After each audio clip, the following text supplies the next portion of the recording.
Tonight on DC News Now at 9, a Maryland man charged in the murder of a local boxer now being linked to the accidental shooting of a 4-year-old girl. The guy is not to be trusted. Anyone that's involved in taking someone else's life, is a threat. The boxer's family demanding to know how he was allowed to walk a free man. Plus, mansion party mayhem. The house was literally shaking. Chaos ensues when hundreds show up to a pool party in Potomac. Why neighbors are unhappy with the police response. Hi, everyone. Tracking some storms for your Wednesday. We'll time them out coming up. And it's primary day in the district. We're tracking the results of DC's most competitive races. You're watching the station covering all of the DMV. This is DC News Now. Hi, everyone. Thanks for joining us today for DC News Now at 9. I'm Chris Flanagan. And developing tonight in Prince George's County, a 4-year-old girl is recovering after accidentally shooting herself in chivalry. And police say the gun she used belongs to a man already charged in a DC murder. Our reporter Mariel Carbone following the story for us tonight. And Mariel, that man was released to home confinement by a DC judge earlier this year. Yeah, Chris, he was, which was shocking and quite frankly infuriating for the family of his alleged victim. Now, tonight, family members, they tell me that they've lost all trust in the DC court system and that they believe anybody accused of a violent crime like murder should stay behind bars until their trial.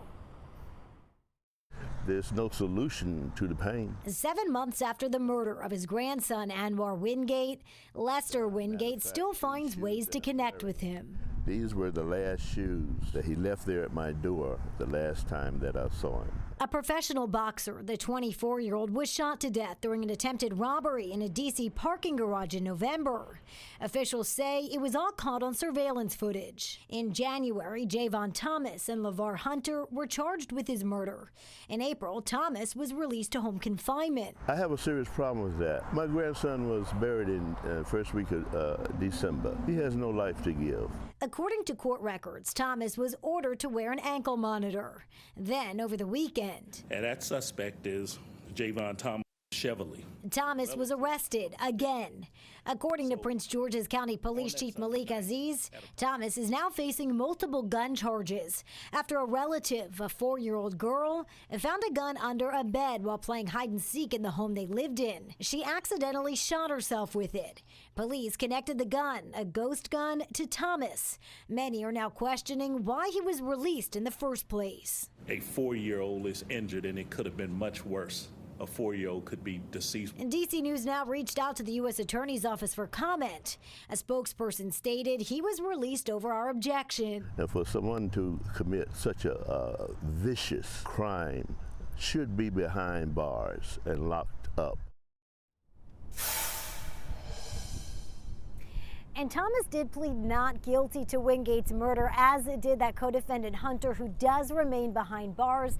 And Chris, I reached out to Thomas's attorney. I did not hear back, but we do know that there is a status conference for that felony case here in D.C. That is set for Friday morning. Reporting live from the D.C. courthouse tonight, I'm Mariel Carbone, D.C. News Now. All right, Mariel, thanks. Meanwhile, a similar incident in Montgomery County today.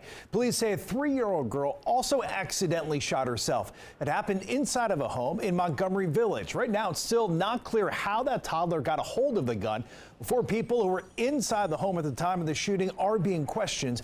Now, neighbors call the incident heartbreaking and preventable.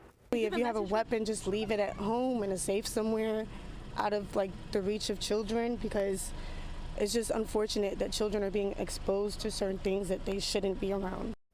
So in Maryland, it is against the law to knowingly leave a loaded gun where an unsupervised child may be able to access it. All right, let's get a first check on the forecast now with Chief Meteorologist Janessa Webb. And Janessa, once again, the AC is working overtime tonight. Yeah, that bill's going to be a little high this upcoming month. Unfortunately, you still have the heat and humidity. It's building across the entire DMV. If you're liking this summer situation, you have another 24 hours to enjoy this before the frontal passage makes its way through. Live look at DC suburbs right now. We're looking very good. Washington Monument right there. there. Temperatures, they have calmed down just a little bit in the last hour or so. Now we're back into the upper 70s, 80 degrees for Washington County, 78 across northern Virginia. What hasn't calmed down, though, is the moisture in the atmosphere. It feels like we are in areas of the southeast U.S. We're right here in the DMV, and it feels very tropical. You have a warm Gulf of Mexico and Atlantic, and so that's allowing temperatures to spice up. This is a really cool thing on the radar that's happening. It's called an outflow boundary, and what that's doing is kind of keeping storms well to our west. It's acting like a cooling mechanism for a DC Metro, not allowing for stormy activity to pick up. It's out towards Petersburg, parts of the Romney area, Kaiser, that have dealt with the moisture, and we're nice and dry. So hour by hour, no concerns tomorrow morning as you're kicking off your day. It's throughout the afternoon. We start to really see some storms picking up in nature, along with some minor flooding. We'll talk more about that, Chris, coming up. All right, Janessa, we'll see you then. Meanwhile, new details tonight at 9. A woman is charged with murder in connection to this deadly D.C. carjacking. Police say Kayla Brown carjacked an SUV, then crashed it while a passenger was still inside. The passenger was 55-year-old Leslie Gaines. She died following the incident. DC News Now's Leonard N. Fleming spoke to her family outside of court today. Her sister and other relatives were in the courtroom here behind me, and they were crying uncontrollably when Brown came out, and they say they want justice. Judge Herman heard arguments in court that the alleged suspect, 22-year-old Kayla Brown, shouldn't be charged with carjacking because Gaines was in the passenger seat and no weapon was used. But the judge says there was probable cause for the carjacking charge. Prosecutors initially charged Brown with carjacking, murder, and kidnapping. A grand jury will later hear evidence on the kidnapping and murder charges, prosecutors tell DC News Now. Police say Brown crashed a car into the side of the U.S. Attorney's office. That led to Gaines later dying at a hospital. Family members say Gaines was receiving physical therapy for MS at the time of the incident. Erica Gaines is the sister of Gaines and says she was one of a kind. She give you the clothes off her back, the food out of her kitchen if you needed it. 3 daughters that loved her to death. Didn't harm nobody, never had an enemy. You couldn't find a better person. Brown is due back in court for a preliminary hearing on June 7th. Reporting from Northwest, Leonard N. Fleming, DC News Now. Back to you.